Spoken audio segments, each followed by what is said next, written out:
दीपक और साक्षी की शादी को 5 साल हो चुके थे। वे एक दूसरे से बेहद प्यार करते थे और उनका जीवन खुशहाल था। लेकिन एक दिन साक्षी को दीपक के बारे में एक अफवाह सुनने को मिली कि दीपक का किसी और महिला के साथ संबंध है। ये सुनकर साक्षी के मन में संदेह पैदा हो गया। साक्षी ने दीपक से इस बारे में बात करने का फैसला किया। उसने दीपक से पूछा, क्या ये सच है कि तुम किसी और महिला से मिल रहे हो? दीपक ने साक्षी की आंखों में देखा और कहा, साक्षी, हमारा रिश्ता विश्वास पर टिका है। अगर तुम मुझ पर भरोसा नहीं करोगी तो हमारे रिश्ते का क्या भविष्य होगा? मैं तुमसे वादा करता हूं कि मैं तुम्हारा ही हूं और इस तरह की अफवाहों पर ध्यान मत दो। साक्षी ने दीपक के शब्दों पर भरोसा किया और अफवाहों को नजरअंदाज कर दिया। समय के साथ साक्षी को एहसास हुआ कि दीपक हमेशा उसके प्रति निष्ठावान था। इस घटना ने उनके विश्वास को और मजबूत कर दिया और उनका रिश्ता पहले से ज्यादा गहरा हो गया। एक दिन साक्षी को अचानक से कुछ ऐसा सुनने को मिला जो उसके दिल को झकझोर गया। उसकी सहेली ने उसे बताया कि उसने दीपक को किसी दूसरी महिला के साथ देखा है। ये सुनकर साक्षी के मन में संदेह पैदा हो गया। उसका दिल बेचैन हो गया और वह सोचने लगी कि कहीं उसकी खुशहाल जिंदगी में कोई दरार तो नहीं आ गई है। साक्षी ने बहुत सोचा, कई रातें रोते हुए गुजारी, लेकिन आखिरकार उसने तय किया कि उसे दीपक से सीधे इस बारे में बात करनी चाहिए। एक रात जब दीपक घर लौटा तो साक्षी ने गंभीरता से उससे कहा, दीपक, मुझे कुछ पूछना है।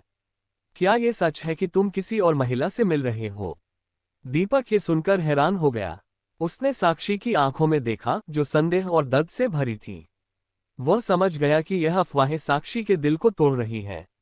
दीपक ने गहरी सांस ली और शांत स्वर में कहा, साक्षी, हमारा रिश्ता विश्वास पर टिका है। अगर तुम मुझ पर भरोसा नहीं करोगी तो हमारे रिश्ते का क्या भविष्य होगा? मैंने तुमसे शादी की है और तुम ही मेरे जीवन की सबसे महत्वपूर्ण इंसान हो। मुझे किसी और की आवश्यकता नहीं है। ये सिर्फ अफवाहें हैं जिनका कोई आधार नहीं है। साक्षी की आंखों में आंसू थे, लेकिन उसने दीपक के शब्दों में सच्चाई और प्यार महसूस किया। उसके दिल में उठ रहे संदेह को शांत करने के लिए ये शब्द काफी थे।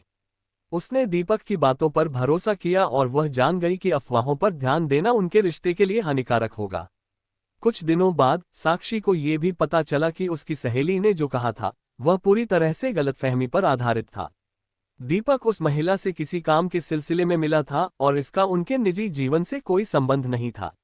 इस घटना ने साक्षी को सिखाया कि कभी कभी जीवन में परिस्थितियां हमें संदेह और उलझन में डाल देती हैं, लेकिन अगर हमारा रिश्ता विश्वास पर टिका हो तो हम हर मुश्किल को पार कर सकते हैं। समय के साथ साक्षी और दीपक का रिश्ता और भी मजबूत हो गया। इस एक घटना ने उन्हें ये सिखाया कि विश्वास की जड़ें कितनी गहरी होनी चाहिए ताकि कोई भी अफवाह या मुश्किल उन्हें तोड़ न सके। बहुत है पूरी कहानी सुनाओगे, लेकिन सबसे पहले आपसे निवेदन है कि हमारे चैनल को सब्सक्राइब जरूर करें, क्योंकि घंटे लग जाते हैं वीडियो को बनाने के लिए, आप प्यारे दोस्तों के लिए ही तो प्लीज।